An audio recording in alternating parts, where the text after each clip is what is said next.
Today we are working on joining these two 9-foot pieces of pecan together. I'm going to show you how I do it. I watched a video. I found one video online of a guy that showed you how to do this. I wish I could remember his name, but basically this is a 3-cut process, more or less a 3-cut process, so that you can use a track saw to cut these slabs and then put them together, and they actually are straight. If you're like me, you've probably got a pretty decent track saw, and you cut one, then you go over and you cut the other, and when you put them together, they're still a little off. They don't quite touch up all the way. You still got to finesse them a little bit. This 3-cut process actually makes it to where it's almost exactly the same and goes right together. It's a pretty good way of doing it. So we're going to show you this process. I'm also going to show you here that I've already cut these with a cheaper track saw system called the Wind, and the saw is garbage. The track system doesn't stay straight no matter what you do. I have tried running chalk lines, and you can see here that these two bow away from each other in the center, even though they're touching on the ends. Every time I've used this system, that Wind system, it does this. So now I've bought a True Trac system. Basically it's a kind of a retrofit system that you see here that actually mounts onto your circular saw. I've got it mounted on a big 10-inch or the 12-inch, whatever size saw this is, and multiple tracks, and it works great. Very impressed with it. But this system here, this way of cutting, gives you 3 cuts, maybe 4 if it's really far off, but at least 3 cuts to get it to where it joins together. Alright, so this is the True Trac system. This thing is really nice, pretty thick.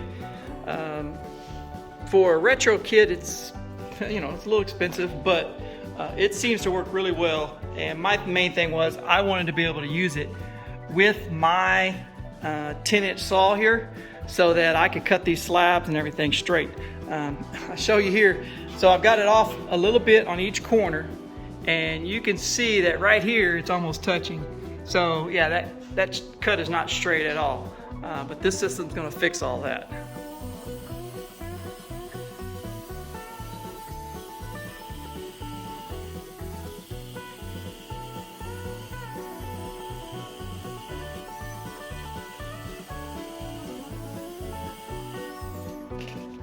Alright, so you can see that even with this really good track system, you still end up with a bit of a gap in there. Like, it's touching in the center, but we're probably 1/8 of an inch off on this end.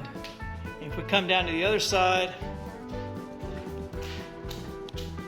it's probably a little bit less, more like a 3/16 or 16, something like that. I mean, it's much smaller. So now this is the most important part of it. So now what we're going to do is we're going to clamp down both sides of this thing so that this thing doesn't move. Then what we do is we take the track saw and you put it to where the blade makes contact with both sides. Now in this case, I'm probably not going to make contact with both sides evenly like I want because it's so wide. So what's going to happen is I'm going to put it on here. I'm going to try to pick the best spot to where I can get the blade making contact on both sides, and then I'm going to make one cut, then loosen it up, put it back together to where it's making contact with both sides, and then make the final cut. So in this case, I'm making 4 cuts. But by doing this, no matter what happens with the blade on this time, both sides are going to be a mirror image of each other, so that when I put it together, it should fit nice and flush.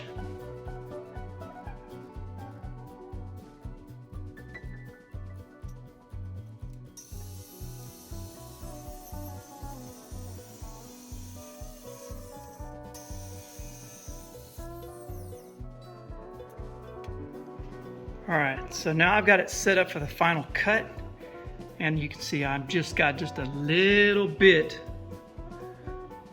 exposed, so that it's just making just a little bit of a touch on each side.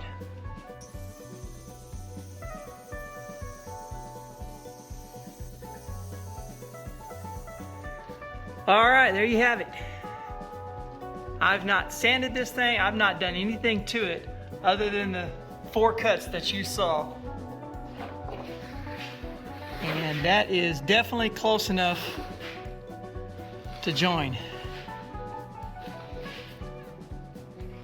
So this is the simplest, the quickest way I have found to join two large slabs without having to really mess with this line over and over again.